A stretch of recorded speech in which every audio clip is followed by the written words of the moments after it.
about one happy couple right now, also in the heat index. I'm so glad you're reading this. Yeah, right. I'm just saying. Their experiment has caused an online sensation. Here's what they did. They had sex every day for a month, wrote about it. That sounds exhausting.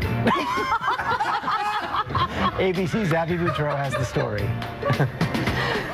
Okay. 2 little kids, 2 hectic jobs, but no more excuses. And let's face it, we've heard them all. I'm tired, I don't feel well, I don't like how I look, I have to lose another 10 pounds. With babies and a busy schedule, 29-year-old Meg Conley was feeling not so sexy and was worried she was losing touch with her husband of 8 years, Riley Bingham. And I realized that we hadn't even touched each other for like 8 days, which was crazy for us. Were you noticing that you weren't as intimate as often? Absolutely. So Meg came up with an experiment to get their spark back. What do you think this did for your marriage? It added excitement. He would come home from work and he'd come into the kitchen, like pick me up and twirl me around. It felt like we were kids again and we were talking more to each other. We got on the same team again. We did talk a lot more.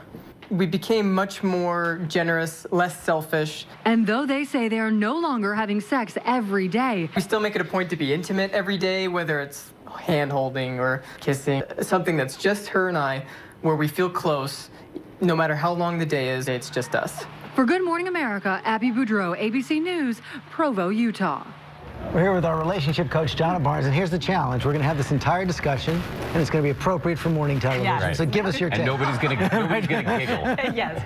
Well, actually, I think this is a great way to recapture why you want it to be together in the first place. When you first meet, you can't keep your hands off of each other, and you probably are having sex every time you see each other, at least. So I think people lose sight of that when you get in and you start having a life, really, and you just take for granted that you've chosen this person and now you're with this person, but you can't take that for granted. You need to keep it the focus. And actually, like in the piece, they're saying, oh, I feel fat, I feel unattractive. Women feel unattractive, so then they don't want to have sex with their partner.